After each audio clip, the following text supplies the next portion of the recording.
And welcome to Roadside Notes. I'm Christopher, the Route 66 chaplain, and these are readings from the Faith and Good Courage Journal found at faithgoodcourage.com. These are stories for and from the road, a little grace for the miles ahead, and reminders that hope still travels with us.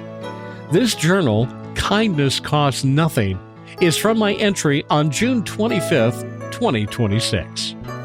Kindness costs nothing. I didn't know I needed a reminder of that until I was sitting in a diner booth watching a parking lot. No, it wasn't a remarkable morning. Coffee, a window seat, the kind of quiet that settles in before the day even gets a little too loud. I wasn't looking for anything. I was just there.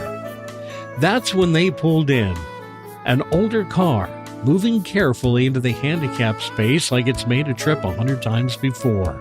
And then everything slowed down. He was old, fragile in a way that men who were once very strong sometimes become.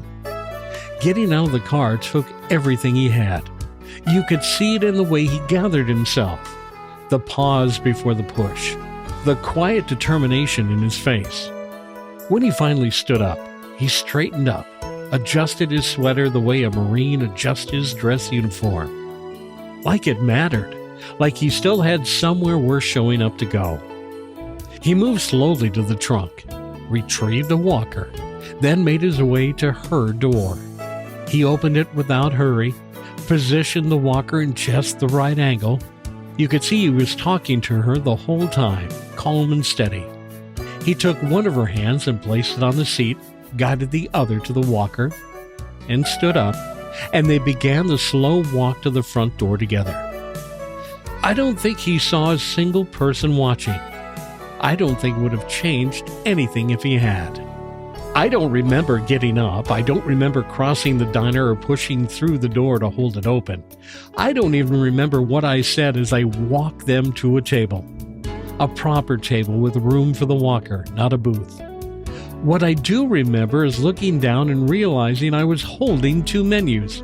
I had no idea when I had grabbed them. I hadn't decided to. Kindness had just taken over and carried me along with it. They sat down, reached across the table, and held hands the way people had been doing for 50 years, and it still meant something to them. They thanked me and told me the waitress would be with them shortly. I smiled. I walked back to my booth. Somewhere between the table and my seat, I realized I didn't tell them the waitress would be there shortly.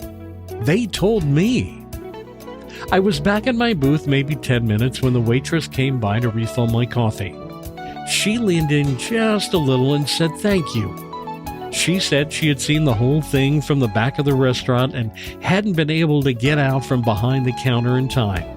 Then she topped off my coffee and was gone before I could say a word. I've thought about that morning more times than I can count.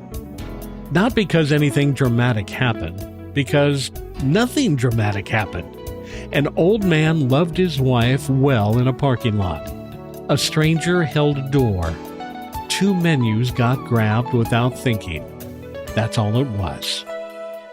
Now, the Greater Good Science Center talks about acts of kindness that have a ripple effect, and it extends far beyond the moment itself, touching not just the people involved, but anyone who witnessed it. I believe that wholeheartedly. I felt it from a booth with a coffee cup and nothing better to do but pay attention. It connects to something I wrote about before when kindness takes a wheel. The kindness doesn't always wait for permission or a plan. Sometimes it just moves and takes you with it. Kindness costs nothing, but what it gives back is something you carry for a very long time. In my roadside reflection, kindness costs nothing. Not the door you hold, not the menu you grab without thinking, not the few moments you spend walking someone to their table that they can actually sit at. That man in that parking lot wasn't performing for anyone. He was just loving somebody well on an ordinary morning, the same way he probably had done for decades. And watching it was enough to rearrange something quiet inside of me. You don't have to go looking for the moment. Just stay present enough to recognize it when it pulls up in the handicap spot and takes its time getting out of the car. Travel well, my friends. Have faith and good courage.